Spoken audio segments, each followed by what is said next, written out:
మన ముకుందాలో Christmas and new year offer విఏపై ఫ్లాట్ 10% తగ్గింపు. వివరాలకి సంప్రదించండి. జై శ్రీకృష్ణ. ఆండాల్ తిరువడిగళే శరణం. తిరుప్పావైలో ఈరోజు మనం ధనుర్మాసంలో 16వ పాసురంలోకి ప్రవేశించాం. 16వ పాసురం చాలా విశేషమైనటువంటి పాసురం. కొన్ని పాసురాలు విశేష పాసురాలు ఉంటాయి. మనం పుస్తకంలో చూసినట్లయితే ఆ పాసురం కంటే ముందు ఒక నక్షత్రం గుర్తుంటుంది, స్టార్ మార్కు. అవి ఇవన్నమాట విశేష పాసురాలు అన్నమాట. ఆచార్య ప్రధానమైనటువంటి పాసురం ఈరోజు పాసురం. నాయగనాయ్ నింద్రనంద గోపనుడయ కోయిల్ కాపానే.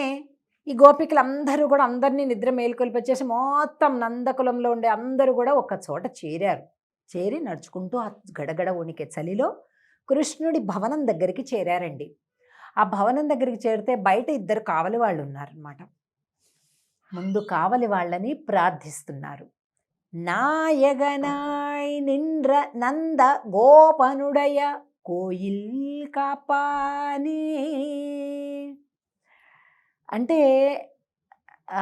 ఎవరి దగ్గర పని ఉన్నప్పుడు కానీ పెద్దలను కానీ ఎలా మాట్లాడాలి అనేది ఇందులో ఈ పాత్రలో చాలా చక్కగా తెలుస్తుంది. చూడండి, ఏ కాపలావాడా తలుపుది అలా అంటలేదు. అబ్బాబ్బాబ్బా, ఏమి భాగ్యమయ్యా మీది. లోకంలోని అందరినీ కాపాడేది ఎవరు? పరమాత్మ. పరమాత్మ ఎవరు? కృష్ణుడే. ఆ కృష్ణుని కాపాడేది ఎవరు? నందుడు తండ్రి. ఆ నందుణ్ణి కాపాడేది ఎవరు? ఈ భవనం. ఆ భవనాన్ని కాపాడేది ఎవరు? మీరు. ఏమి భాగ్యమయ్యా అంటున్నారు కదండి. ఎంత లాజిక్ చూడండి అసలు. అంటే వెంటనే వాళ్ళకి ప్లీజ్ అయిపోతారబ్బా, ఎంత మంచి మనుషులు, వీళ్ళకే సాయం చేద్దాం అని అనిపించేస్తుంది అనమాట. నాయగనాయ్ నింద్ర నంద గోపనుడయ కోయిల్ కాపానే. కోయిల్ అన్నారు చూడండి. కోయిల్ అంటే కోవెల. పరమాత్మ ఉండేది ఎప్పుడు కూడా కోవెలే. మీరు తమిళనాడుకి కేరళకి వెళ్ళండి, విష్ణు సంబంధమైనటువంటి ఆలయాలు కావాలంటే టెంపుల్ అని మందిరం అని ఏమన్నా అర్థం కాదు వాళ్ళకి. కోయిల్ కోయిల్ ఎంగే అంటే చెప్తారు అనమాట. అంటే ఆ కోవెల అనమాట. కోవెలనే కోయిల్ అట్లా అనమాట. కోయిల్ కాపానే కోడి తోన్రం తోరణ వాషల్ కాపానే. అంటే ఆ తోరణాలు ఉన్నాయి, మాకు పైన కట్టే గుమ్మానికి పైన ఉండే మకర తోరణం అంటారు కదండి. ఆ మకర తోరణ ద్వారాన్ని కూడా కాపాడుతున్నారు. ఏమి భాగ్యమయ్యా. ఈ ఇల్లు మామూలు ఇల్లునా, సామాన్యమైన ఇల్లునా? భగవంతుడిని కాపాడే ఇల్లు. ఆ ఇల్లుని మీరు కాపాడుతున్నారు. కోడితోన్రం పైన జెండా ఉంది. తోరణవాసల్ కాపానే. పైన ఎందుకు జెండా పెట్టారు తెలుసా స్వామి? వీళ్ళకి ఏ తెల్లవారుజామున చీకట్లలో కానీ ఎప్పుడు కానీ ఇగో ఇది కృష్ణుడి ఇల్లు అని అర్థం కావాలంటే పైన ధ్వజం ఉండాలన్నమాట. అందరి గోపికలకి మంచిగా తేలిగ్గా రూట్ అర్థం అవడం కోసం అట్లా పెట్టాడట స్వామి. అయిపోయింది. మణి కదవం తాల్ తిరవాయ్. వీళ్ళు ఇలా అనేసరికి వాళ్ళకి చాలా ఆనందం అయిపోయింది. వచ్చేయండి వచ్చేసేయండి లోపలికి అన్నారు. అయ్యో స్వామి అలా కాదు, మీరే మణులతో కూడినటువంటి ఆ తలుపు గడి మీరే తెరవాలి, నేను తెరవం, మీరే తెరవాలి అని చెప్తున్నారు. ఎందుకు?